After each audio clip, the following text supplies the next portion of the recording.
ମାନେ ଓଡ଼ିଶା ଆଦର୍ଶ ବିଦ୍ୟାଳୟ ସଂଗଠନ ତରଫରୁ ଗୋଟେ ବହୁତ ସୁନ୍ଦର ଜବ୍ଟି ଆସିଯାଇଛି, ଯାହାକି ରହୁଛି ଆମର ୱାର୍ଡେନ୍, କୁକ୍, ଆଟେଣ୍ଡାଣ୍ଟ, ଆସିଷ୍ଟାଣ୍ଟ ଓ ଏଇ ଚାରୋଟି ଜବ୍ ରହୁଛି। ଏ ଚାରୋଟି ଜବ୍ ରହୁଛି ଆପଣମାନଙ୍କ ପାଇଁ। ଆପଣମାନେ ଆପ୍ଲାଏ କରିପାରିବେ। କେମିତି କ'ଣ ଆପ୍ଲାଏ କରିବେ, କ'ଣ କ'ଣ ସବୁ ଆବଶ୍ୟକ, ମୁଁ ଆପଣମାନଙ୍କୁ ଜଣାଇ ଦେବାକୁ ଚାହୁଁଛି। ଦେଖିନିଅନ୍ତୁ ଭଲ ଭାବରେ, ମୁଁ ଆପଣମାନଙ୍କୁ ଜଣାଇ ଦେଉଛି କେମିତି କ'ଣ ଆପ୍ଲାଏ କରିବେ, କ'ଣ କ'ଣ ସବୁ ଆବଶ୍ୟକ, କ'ଣ ଏଜ୍ ଲିମିଟ୍ ରହୁଛି, ସାଲେରୀ କେତେ କ'ଣ ରହୁଛି, ଡିଟେଲ୍ସରେ ଜାଣିଦେବା। ଅର୍ଗାନାଇଜେସନ୍ ନେମ୍ ରହିବ ଆମର ଓଡ଼ିଶା ଆଦର୍ଶ ବିଦ୍ୟାଳୟ ସଂଗଠନ। ଟାଇପ୍ ଅଫ୍ ଜବ୍ ରହିବ ଆମର contractual.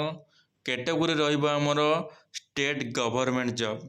Name of the post ରହୁଛି ଆମର warden and cook, CUM helper, attendant, assistant teacher.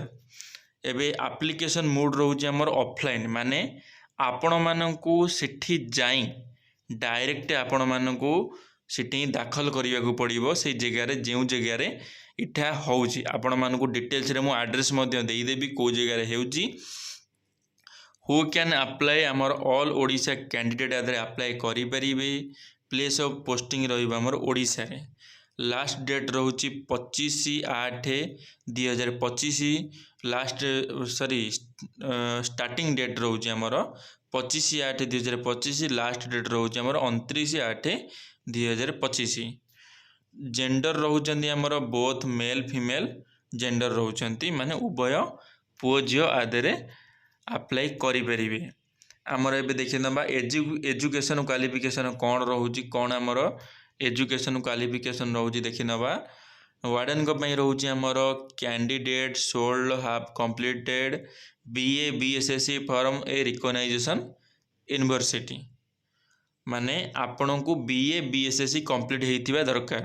ଯଦି ଆପଣ BA BSSC ନ କରିଥିବେ ତାହେଲେ ୱାର୍ଡେନ୍ଙ୍କ ପାଇଁ ଜବ୍ ହେଇପାରିବ ନାହିଁ। ଏବେ ଦେଖିଦେବା କୁକ୍ CUM ହେଲ୍ପରଙ୍କ ପାଇଁ ଏଠି ଦେଇନାହିଁ, ଏହାର ଆମେ PDF ଦେଖିଦେବା। PDF ଲାଷ୍ଟରେ ମୁଁ ଆପଣଙ୍କୁ ଦେଖେଇବି କୁକ୍ ମାନଙ୍କ ପାଇଁ କ'ଣ କ'ଣ ସବୁ ଦରକାର। ଆମର ଏଜ୍ ଲିମିଟ୍ ରହୁଛି ଆଜ୍ per requirement notification candidate age limit ରହୁଛି ଆମର ଫର୍ ୱାର୍ଡେନ୍ଙ୍କ ପାଇଁ ରହୁଛି 30ରୁ 60 ବର୍ଷ। ଫର୍ କୁକ୍ CUM ହେଲ୍ପରଙ୍କ ପାଇଁ ରହୁଛି ଆମର 18ରୁ 60 ବର୍ଷ। କୁକ୍ ପାଇଁ ରହୁଛି 18ରୁ 60 ବର୍ଷ। ଦେଖିନିଅନ୍ତୁ, ମିନିମମ୍ ଏଜ୍ ରହୁଛି ଆମର 18 ବର୍ଷ, ମ୍ୟାକ୍ସିମମ୍ ଏଜ୍ ରହୁଛି ଆମର 60 ବର୍ଷ। ଆଜ୍ per government rules for OBC ଷ୍ଟୁଡେଣ୍ଟଙ୍କ ପାଇଁ ରହୁଛି 3 ବର୍ଷ। OBC ଷ୍ଟୁଡେଣ୍ଟ 3 ବର୍ଷ। ST SSC PWDଙ୍କ ପାଇଁ ରହୁଛି 5 ବର୍ଷ। EX ସର୍ଭିସ୍ ମ୍ୟାନଙ୍କ ପାଇଁ ରହୁଛି 5 ବର୍ଷ। PWD ପ୍ଲସ୍ SSC STଙ୍କ ପାଇଁ ରହୁଛି 15 ବର୍ଷ। ଏବେ ଦେଖିନେବା ସାଲେରୀ କ'ଣ ରହୁଛି ଆମର। ସାଲେରୀ ରହିବ ଆମର ୱାର୍ଡେନ୍ଙ୍କ ପାଇଁ ରହୁଛି 7,000 per month. Cook CUM helper 2 ଜଣ ରହୁଛନ୍ତି। କୁକ୍ ଜଣେ ରହିବେ, ତାଙ୍କ ସହିତ ହେଲ୍ପର ଜଣେ ରହିବେ। ଯେ କୁକ୍ ହେଲ୍ପର ରହିବେ ତାଙ୍କ ଦରମା ଆସିବ 3,000 ଟଙ୍କା। 3,000 ଟଙ୍କା କୁକ୍ଙ୍କର, ହେଲ୍ପରଙ୍କର 5,000 ଟଙ୍କା ରହୁଛି। ମାନେ ଏମିତି ତାଙ୍କର ଡିସ୍କସନ୍ ମଝିରେ ହେଇକିରି କେମିତି କ'ଣ ଦିଆଯିବ, ମାନେ 2 ଜଣଙ୍କ ଭିତରେ ବଣ୍ଟା ଯାଇ ଦିଆଯିବ। ଏବେ ଦେଖିନେବା କ'ଣ ସବୁ ରହୁଛି ପ୍ରୋସେସିଂ। ୱାଲ୍କ-ଇନ୍ ଇଣ୍ଟରଭ୍ୟୁ, ମାନେ ଆପଣଙ୍କୁ ଇଣ୍ଟରଭ୍ୟୁ ସେଠି ଦେବାକୁ ପଡ଼ିବ। ଡକୁମେଣ୍ଟ ଭେରିଫିକେସନ୍ ହେବ, ଇଣ୍ଟରଭ୍ୟୁ ହେବ। ଏ 2ଟି ଜିନିଷ ଆପଣଙ୍କ ସହିତ ହେବ, ଆପଣଙ୍କୁ ସେଠି ଯିବାକୁ ପଡ଼ିବ। ଆପ୍ଲିକେସନ୍ ଫିସ୍ ପୁରା ଫ୍ରି ରହୁଛି, କୌଣସି ଆପ୍ଲିକେସନ୍ ଫିସ୍ ନାହିଁ। କୌଣସି ଆପ୍ଲିକେସନ୍ ଫିସ୍ ଆପଣଙ୍କୁ ଦେବାକୁ ପଡ଼ିବ ନାହିଁ। ସବୁ ଦେଖନ୍ତୁ, ଆପ୍ଲିକେସନ୍ ଫି ଆପଣଙ୍କ ସାମ୍ନାରେ ସବୁ ଫ୍ରି ଅଛି। କୌଣସି ବି ଆପଣଙ୍କୁ ଦେବାକୁ ପଡ଼ିବ ନାହିଁ। ଆପ୍ଲିକେସନ୍ ଫି ଆପଣଙ୍କୁ ଦେବାକୁ ଟଙ୍କାଟେ ବି ଆପଣଙ୍କୁ ଖର୍ଚ୍ଚ କରିବା ପାଇଁ ପଡ଼ିବ ନାହିଁ। ଏବେ ଦେଖିନେବା କ'ଣ କ'ଣ ସବୁ ଆବଶ୍ୟକ ଆପ୍ଲାଏ କରିବା ପାଇଁ। ଯେତେବେଳେ ଆପଣମାନେ ଯିବେ ଦାଖଲ କରିବା ପାଇଁ ଆପଣଙ୍କୁ ସେଠି କ'ଣ କ'ଣ ସବୁ ମଗାଯିବ। ପ୍ରଥମ ରହୁଛି 10th ସାର୍ଟିଫିକେଟ୍ ଆଣ୍ଡ ମାର୍କସିଟ୍, ମାନେ 10ମର ସାର୍ଟିଫିକେଟ୍ ଆଉ ମାର୍କସିଟ୍ 2ଟି ଜିନିଷ ଦରକାର। +2 ସାର୍ଟିଫିକେଟ୍ ଆଣ୍ଡ ମାର୍କସିଟ୍, +2ର ସାର୍ଟିଫିକେଟ୍ ଦରକାର, ମାର୍କସିଟ୍ ମଧ୍ୟ ଦରକାର। ଗ୍ରାଜୁଏସନ୍ ସାର୍ଟିଫିକେଟ୍, ମାନେ +3ର ବି ସାର୍ଟିଫିକେଟ୍ ଦରକାର। କାଷ୍ଟ ସାର୍ଟିଫିକେଟ୍ ଦରକାର, ଆଧାର କାର୍ଡ଼ ଦରକାର, ସିଗ୍ନେଚର୍ ନିଜର ଦରକାର, ସେଲ୍ଫ ଆଟେଣ୍ଡେଣ୍ଟ ପାସପୋର୍ଟ ସାଇଜ୍ फोटोग्राफ मध्य दरकार माने आपणकर पासपोर्ट साइज फोटो मध्य आवश्यक। देखो ये ओडेन स्टार्ट डेट माने ऑलरेडी स्टार्ट हो सारी अप्लाई स्टार्ट हो सारी अप्लाई लास्ट डेट रोचे आमर 29/8/2025 माने आपणों पाखे एबे भी समय अच्छी। कुक हेल्पर रोचे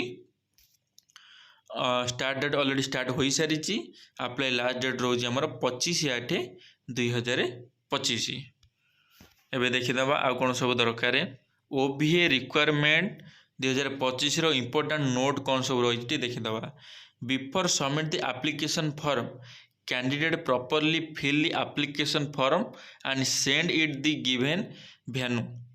if any type of incomplete for place then the be cancelled reject by the authorised माने आपणकर जदि कौन भी गोटे छोट भी भूल हो ताहले आपणकर एप्लिकेशन कैंसल हो जावार मध्य चांस रहुची।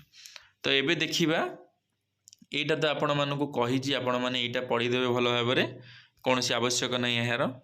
एबे देखिदेबा नोटिफिकेशन कौन सब आमर दरकार कौन कबू केमिति कौन अप्लाई करिबा।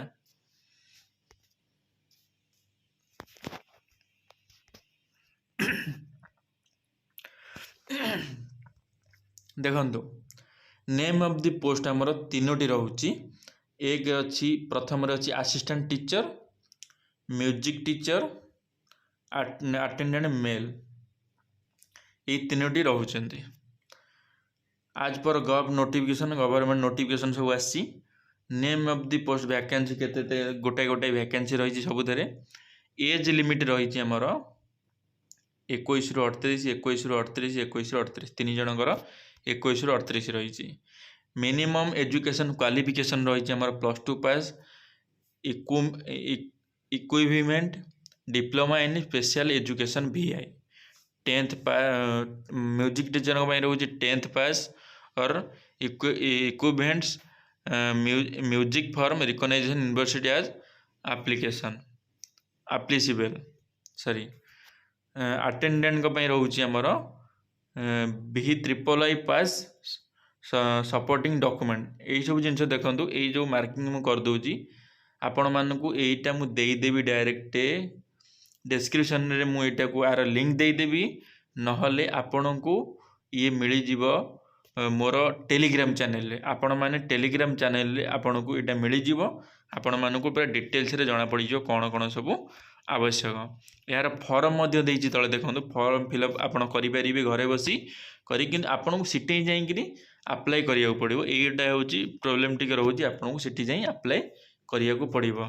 तो धन्यवाद सांग माने आशा करी आपण मानकु बुझी पारिथिबे। आपण माने जदि आपण कोनोसी भी डाउट अछि ताहले आपण माने मते डायरेक्ट कमेंट रे कहि परिबे नहले आपण माने मते टेलीग्राम रे मते मेसेज करि परिबे। धन्यवाद। जय जगन्नाथ।